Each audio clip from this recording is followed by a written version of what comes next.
Audio article by the Common Constitutionalist entitled, Vegans Demand a Change in Currency.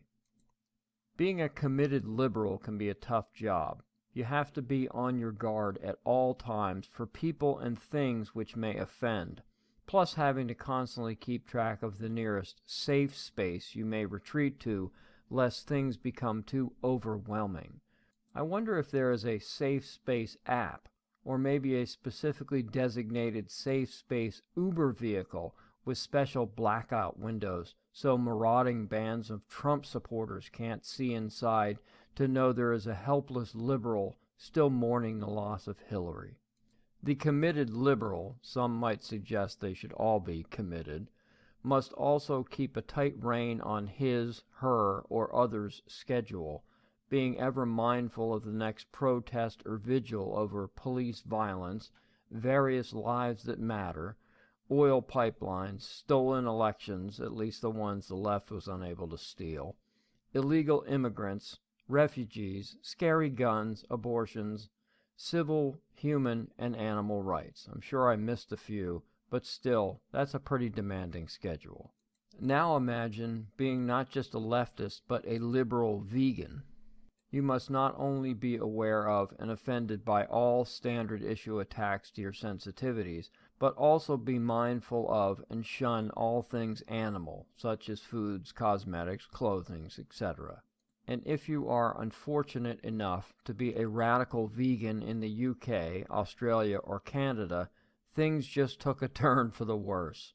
Over the years, in an effort to make paper currency less likely to be counterfeited, those responsible for this task have added a number of safety features.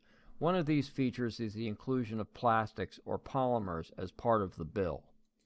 However, it was recently discovered that these new polymer notes contain tallow. Tallow is a waxy white animal fat rendered from the loins and kidneys of sheep, cows, and horses. Yummy.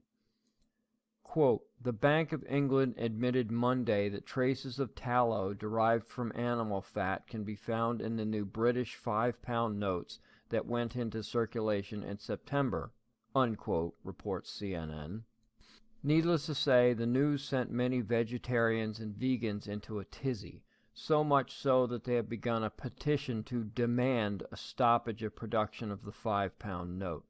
The online petition claims to have already collected almost 120,000 signatures. Blimey, that's a lot of leftists. Now, I understand not wanting to eat meat or dairy or whatever. I don't agree with it, but I get it.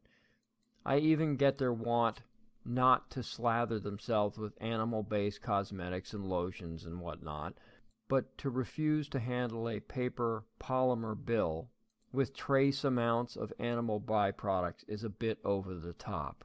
Patricia Potts, spokesperson for Innovia Films, the company which produces the polymer for the notes, confirmed that indeed the product did contain minute traces of tallow. Now, I'm not trying to defend a company I know nothing about, but when I hear the term minute traces, I'm pretty comfortable saying that it is likely to be a fraction of a percent, if that. However, one petition supporter took to Twitter to exclaim that he, open quote, can't believe the £5 notes have beef tallow in them. Something like 8% of the population are vegetarian. How did this happen? Unquote. Here's how it happened. Scientists at Innovia formulated and developed this polymer using the best product they knew to accomplish the task without a single thought of its political correctness or the 8% of the population. Innovia says they are looking into changing the process, but, quote, it will take time, unquote, as it is, quote, a very difficult process, unquote. The nations of England, Canada, and Australia are supposed to suck it up and expend the additional time, effort, and money to develop a more expensive vegetarian substitute, assuming they can, all for maybe 8% of the population. And it's not as if these radical vegans are requesting the cash be altered. No, they are doing what all liberals do when they don't like something. Their silly petition demands that the company change their process. A tiny portion of the population demands that everyone and everything else must change to accommodate them. It's not much different than the ridiculous transgender bathroom flap here in the United States, where a tiny fraction of our population demand that the overwhelming majority conform.